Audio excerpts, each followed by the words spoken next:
So for today's video, magtatanim ako ng aking mga aglaonema plant. I-repot ko yung iba, tapos meron din akong mga bagong nabili na aglaonema plants.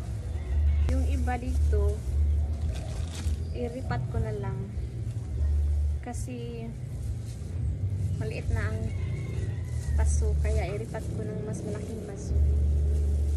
So ngayon meron ako ditong hinanda na potting mix na ating aglaonema, which is 70% rice and 30% coco peat. Maganda ito para sa mga aglaonema plants kasi ang mga aglaonema plants is ayaw nila yung laging nabasa yung roots nila o na-stuck yung water. So dapat ganito yung potting mix na gamit ng mga aglaonema plants para hindi na-stuck yung water. So kailangan pala yung pots niya is maraming butas. Sa akin, binutasan ko pa. Pati lang butas nito, pero binutasan ko pa. Ito yung white legacy na order ko around Cebu City area. Pinaship siya dito sa amin at umabot ng 3 days. So, ito siya ngayon. Ang dami niyang roots. Tsaka may mga aerial roots. So, ngayon ano ko siya, itanim ko na siya. Actually, kahapon pa ito dumating. Pinaano ko pa. Pinapahinga ko pa yung plants.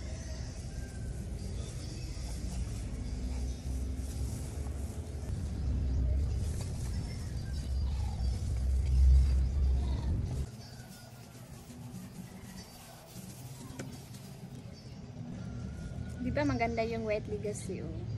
Medyo nanilaw lang yung old leaf niya. Kasi kung nakulangan sa araw, pinaship kasi umabot ng 3 days. Tapos ito naman yung fa-free.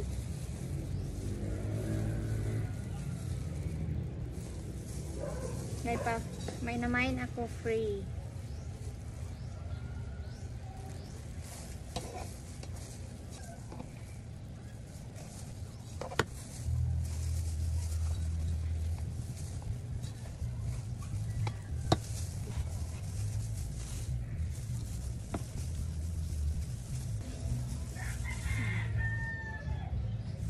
Muro doklok.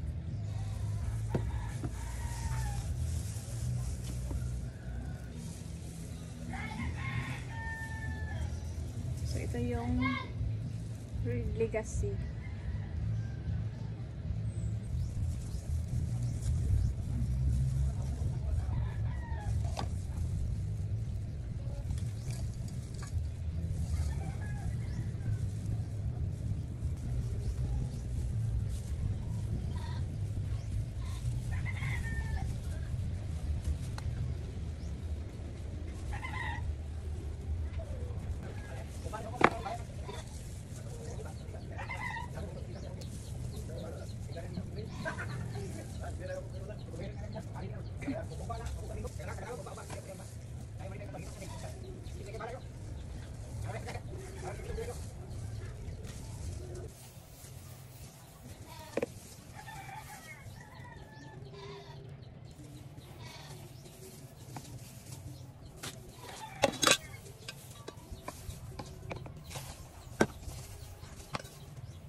Sutton. Hindi ko alam kung ano to.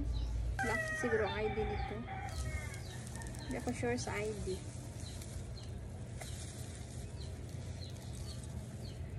Ang daming roots.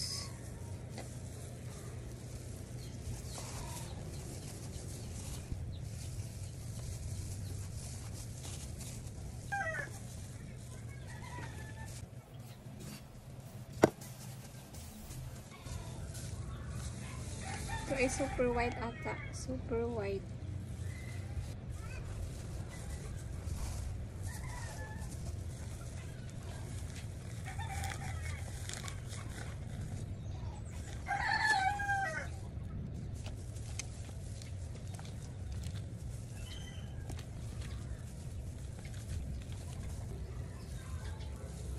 Gamit na ko siya ng soil. Hindi ko isama yung dating soil niya kasi meron ako nakita sa roots niya na hindi healthy.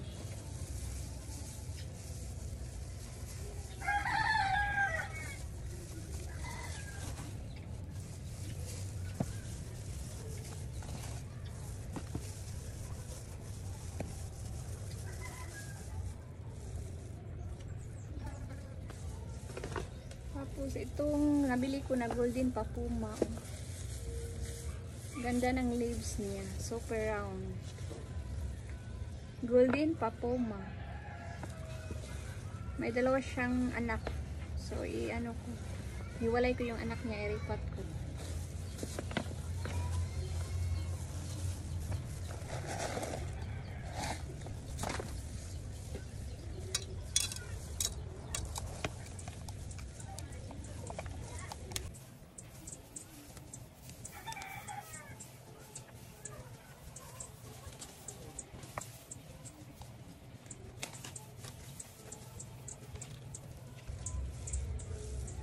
Daming roots niya, oh. Tapos may mga ano na, palabas na anak.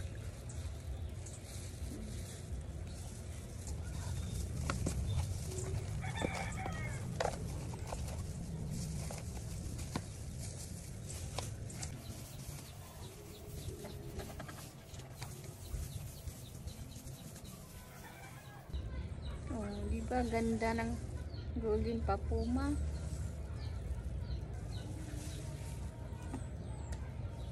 Tapos yung isang anak niya.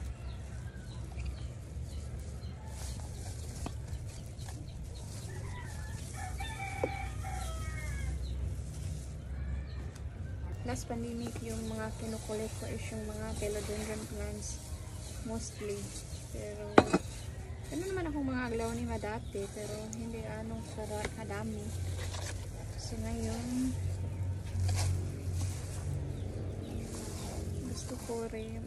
gusto ko ng mga collection ng mga aglaonema. Meron akong nabili na aglaonema, hindi ako sure sa ID.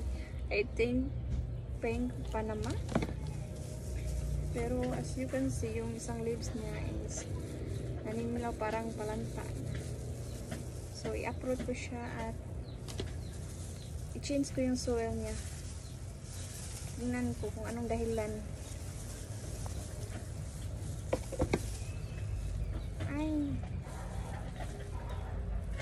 Tingnan mo. Isa lang yung roots niya. Kasi yung iba is nabulok, nag-root rot siya.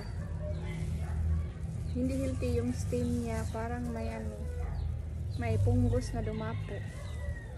Kaya pala hindi siya masaya. Kasi yung ginamit na soil is hindi well drained soil. Parang may parang garden soil lang. Purong garden soil.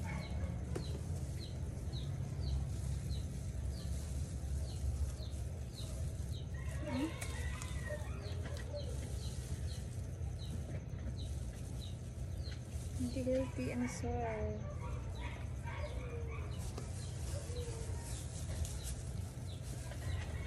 Dinapuan siya ng punggos.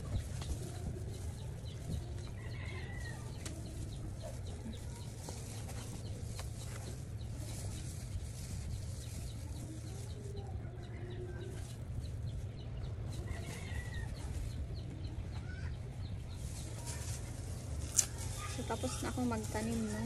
Ngayon, ipakita ko na sila. Yung mga tinanim ko.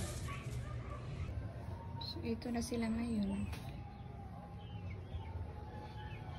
So, hanggang dito na lang aking vlog, no? Magpapasalamat nga pala ako sa mga taong walang sawang sumuporta sa aking mga videos. Kita-kits on my next vlog. Thank you for watching. Bye-byers.